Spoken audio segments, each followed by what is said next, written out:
ప్రియమిత్రులకు శుభోదయం. మనం ఇప్పుడు మారనతి రచించిన భాస్కర శతకం 7వ పద్యాన్ని చూస్తున్నాం.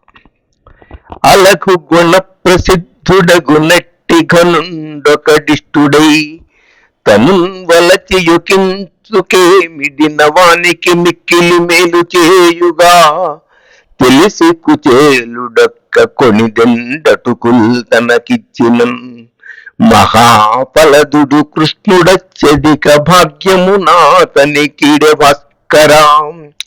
సమాజానికి సామాజిక స్పృహకు దగ్గరగా ఉండే శతకాల్లో భాస్కర శతకం ఒకటి అని చెప్పుకుని ఉన్నాం ఇంతకు మునిపే.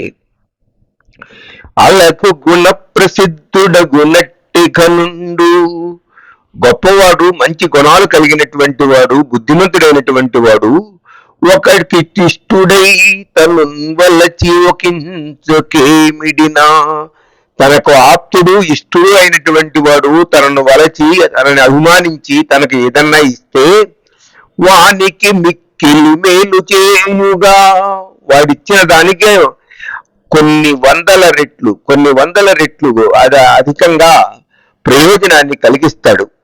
తెలిసి కుచేలుడొక్క కొనిదెండటుకుల్ తనకిచ్చిన, తన మిత్రుడి దగ్గరికి వెళుతూ పేద బ్రాహ్మణుడైనటువంటి నేను ఏమి ఇవ్వగలను నా యొక్క స్నేహితుడికి, అంతఃపుర కాంతలతో బంగారు భవనాల్లో ఉన్నటువంటి ఆ మహానుభావుడికి అనుకుంటూ చినిగిపోయినటువంటి ఉత్తరీయానికి అంచుమట్టే కట్టుకున్నటువంటి అటుకుల్ని తీసుకుని వెళ్ళాడు కుచేలుడు.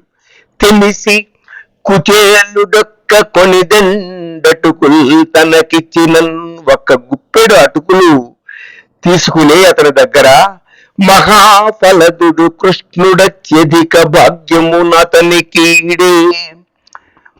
భాస్కర, ఆ కృష్ణ పరమాత్మ మహాఫలదుడు, గొప్పమైనటువంటి ఫలితాలను ఇచ్చేటటువంటి వాడు కాబట్టే గుప్పెడు అటుకులు తీసుకొని అపూర్వమైన భాగ్యాన్ని, సంపదను వారికి కలిగించాడు.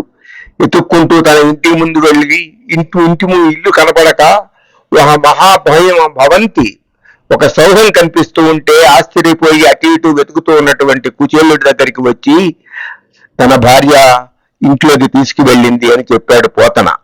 స్వస్తి.